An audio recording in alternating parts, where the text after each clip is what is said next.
बिहार चुनाव में एनडीए की बहुत बड़ी जीत हुई। जी हाँ, जिसको लेकर छत्तीसगढ़ में भी भारतीय जनता पार्टी बहुत ही हर्ष उल्लास के साथ पटाखे फोड़ के मिठाई खिला के खुशियां मना रहे हैं। इसी कड़ी में आज हम पहुंचे हैं बातचीत करने के लिए भाजपा नेता विलास उतार जी से। क्या कहना है सर? वहाँ की जनता का बहुत बहुत आभार करता हूँ, धन्यवाद करता हूँ कि सुशासन सरकार पर विश्वास किया और बहुमत से एनडीए सरकार को बनाया। देखिए, सुशासन की सरकार है और जो वादा करती है वो पूरा भी करते हैं, इसलिए जनता ने विश्वास किया। बिहार से शुरुआत हुई है और पश्चिम बंगाल अभी बाकी है, केरल बाकी है और तमिलनाडु बाकी है, पांडुचेरी बाकी है। जैसे 5 राज्य है, 5 राज्यों में भी हमारी सब बहुमत से सरकार बनेगी, इतना विश्वास के साथ बोल सकता हूँ। तो इनके पास में अभी कोई मुद्दे हैं नहीं और ये अपनी हार को मानते नहीं हैं।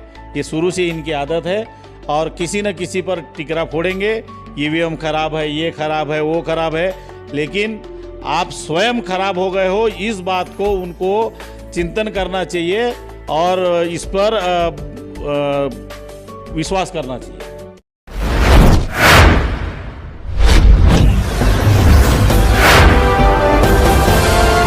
बिहार चुनाव में एनडीए की बहुत बड़ी जीत हुई। जी हाँ, जिसको लेकर भारतीय जनता पार्टी पूरे देश भर में हर्ष उल्लास के साथ खुशियां मना रही है। इसको लेकर छत्तीसगढ़ भी अछूता नहीं रहा है। छत्तीसगढ़ में भी भारतीय जनता पार्टी बहुत ही हर्ष उल्लास के साथ पटाखे फोड़ के मिठाई खिला के खुशियां मना रहे हैं। इसी कड़ी में आज हम पहुँचे हैं बातचीत करने के लिए भाजपा नेता विलास उतार जी से। क्या कहना है सर? भाजपा एनडीए सरकार की बहुत बड़ी जीत बिहार में, क्या कहेंगे, क्या देखते हैं आप इसको? देखिए, बहुत ही हर्ष का दिन है जो कल बिहार में एनडीए की सरकार बहुमत से जीत के आ गई है और मैं बधाई देता हूं हमारे देश के यशस्वी प्रधानमंत्री जी को, जिनके नेतृत्व में और वहां के जो मुख्यमंत्री आदरणीय नीतीश कुमार जी के नेतृत्व में दोनों की जोड़ी हिट रही है और दोनों पे विश्वास वहाँ की जनता ने किया है। मैं उनकी वहाँ की जनता का बहुत बहुत आभार करता हूँ, धन्यवाद करता हूँ कि सुशासन सरकार पर विश्वास किया और बहुमत से एनडीए सरकार को बनाया। सर क्या कहेंगे सर, लेकिन चुनाव में आप लोग जैसे जीत कर आए तो आप लोग किस प्रकार से आप लोग रायपुर में खुशियाँ मनाए इसको लेकर? देखिए, सुशासन की सरकार है और जो वादा करती है वो पूरा भी करते हैं, इसलिए जनता ने विश्वास किया और हमारे छत्तीसगढ़ प्रदेश से भी कई सारे मंत्री और वरिष्ठ नेतागण भी गए हैं। केंद्रीय मंत्री जी भी गए थे, तोकन साहू जी, और कई सारे कैबिनेट मंत्री भी गए थे और हमारे जो छत्तीसगढ़ प्रदेश के भारतीय जनता पार्टी के प्रभारी आदरणीय नितिन नवीन जी की ऐतिहासिक जीत हुई है, वहाँ पर भी हमारे छत्तीसगढ़ से कई लोग वरिष्ठ नेता लोग गए थे और मैं मानता हूं कि ये हमारी भारतीय जनता पार्टी की बहुत बड़ी जीत है और ये नरेंद्र मोदी जी की जीत है और ये कमल फूल खिलाया है और एनडीए सरकार बनी है।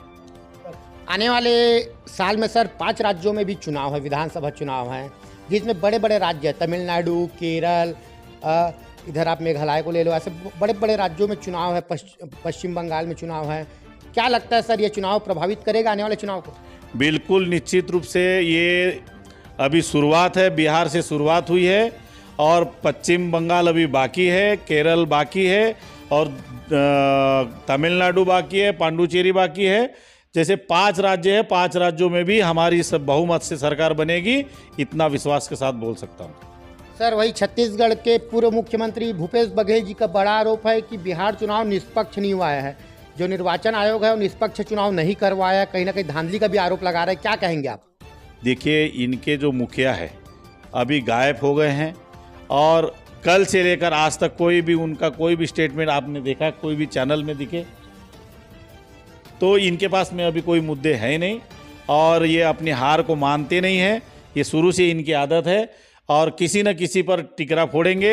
ईवीएम खराब है, ये खराब है, वो खराब है, लेकिन आप स्वयं खराब हो गए हो, इस बात को उनको चिंतन करना चाहिए और इस पर विश्वास करना चाहिए। सर वही छत्तीसगढ़ में भी धान खरीदी चालू हो गया है, उसको लेकर क्या कहेंगे? देखिए, आज 15 तारीख है, 15 तारीख से छत्तीसगढ़ में धान की खरीदी हुई है, चालू हुई है और हमारे मुखिया आदरणीय विष्णुदेव साय जी ने जो बोला है वो कर रहे हैं और 3100 रुपये में 21 क्विंटल धान खरीदी का जो वादा किया था वो पूरा कर रहे हैं और 17 तारीख से धान खरीदी में अच्छे से तूल पकड़ेगा। ये हम सीधा जुड़े थे भाजपा नेता विलास सुतार जी से, जिन्होंने कहा है कि बिहार तो झांकी है, आने वाले साल में 5 राज्य बाकी है। कहीं ना कहीं उन्होंने स्पष्ट कहा है कि आने वाले समय में भारतीय जनता पार्टी 5 राज्यों में सरकार बनाएगी, सुशासन की सरकार बनाएगी। वही उन्होंने कांग्रेस पे भी आरोप लगाया है कि कांग्रेस के पास कोई मुद्दे नहीं है, जिसके कारण से अरगरन हारने के बाद आरोप लगाया जाता है। बने रहिए न्यूज़ CG 24 में।